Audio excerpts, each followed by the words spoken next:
Nationale de l'AFP, Jeanne-Louise Ndianga, qui est des nôtres ce dimanche. Madame la vice-présidente, bonjour.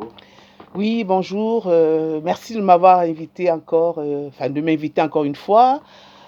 Eh ben, ça signifie que l'AFP est un parti avec lequel on doit compter. Et ça signifie aussi que vous appréciez nos analyses et que beaucoup de personnes nous demandent, nous réclament, je dirais même. Alors, quand j'ai dit ça, je dis bonjour à mes copanélistes.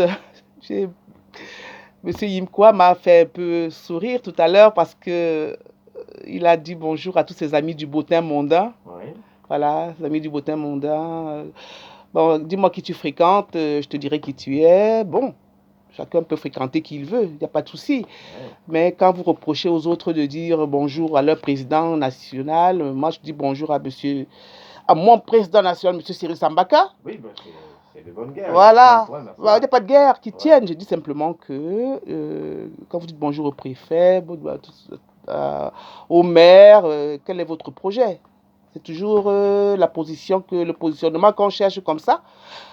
Bon, je laisse chacun avec ses propres démons. On peut avoir des amis sans aucun problème. Oui, mais des amis politiques.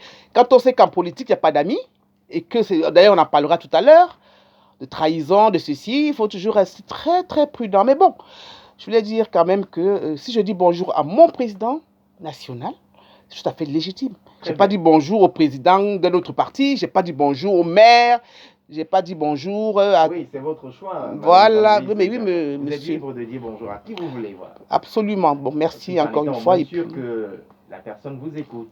Voilà. Alors, dans l'actualité, quelque chose vous a marqué tout au long de cette semaine qui s'achève? Je suis étonnée entre la pénurie du gaz, entre tous les scandales que nous subissons tous les jours, que les Camerounais subissent tous les jours. On a vraiment le choix. On doit répertorier tout ce que les Camerounais vivent, tous leurs problèmes, et c'est vraiment très très grave. Moi, ce qui m'a interpellée, puisqu'il faut bien choisir un sujet, c'est le petit enfant qui a été sodomisé. Je ne sais pas si vous vous en souvenez. J'ai trouvé ça affreux. Au Cameroun, dans notre beau pays, le Cameroun, il y a des actes qui sont posés tous les jours, il y a une impunité. Effectivement, c'est un personnage lambda, mais entre tout ce qu'on voit, la pédophilie, entre tous les méfaits qui sont posés en général par les hommes, parce que la sodomie, en général, j'ai bien dit. Comprenez-moi bien, monsieur. Oui. Monsieur Itoté, comprenez-moi bien. Oui. Ne me faites pas dire ce que je n'ai pas dit. Je dis en général par les hommes, parce que je ne vois pas comment une femme va sodomiser un homme. Là, un homme va sodomiser une femme, pardon, va sodomiser un enfant ou un être humain. À moins que vous... Oui, mais on parle de sodomie là, monsieur. Oui. Donc je ne vois pas comment une femme va sodomiser. Des choses pas très correctes. Voilà. Je répertorie donc la sodomie. Et moi, je me souviens, dans les années, j'en avais parlé déjà ici, que dans les années, je pense que c'était 2013, entre 2013 et 2015, il y avait une sodomie alimentaire qui avait été perpétrée par les soldats français dans le cadre au Tchad, dans le cadre de l'opération, je crois ça, Sangaris. Oui, Sangaris, voilà. Et on avait été scandalisés.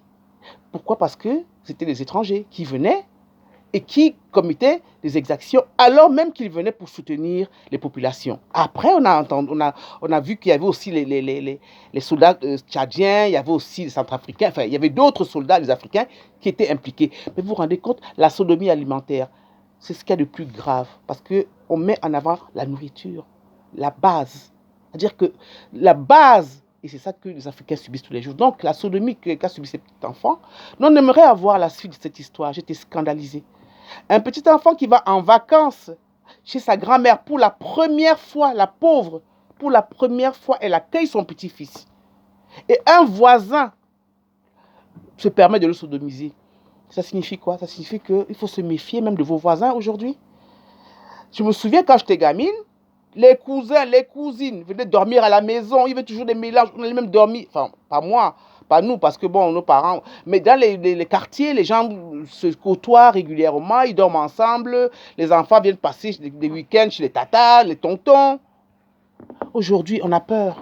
Qui même envoie encore son enfant chez les autres? Donc, il y a une cassure, il y a une fracture sociale qui fait que aujourd'hui, ben, on est déshumanisé, monsieur Itoté. Très bien, merci beaucoup Jean-Louise Djenga, vice-présidente de l'AFP, qui est des nôtres ce dimanche. Alors, je voudrais passer la parole à un doyen, avant de la donner au communicant du PCRN qui est dans ce studio avec nous. Alors, je voudrais dire bonjour au docteur Simon Bassilikin-Donliep, j'espère que j'ai bien prononcé. Bonjour docteur et bienvenue.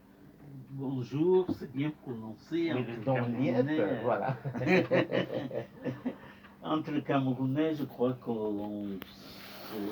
ça c'est bien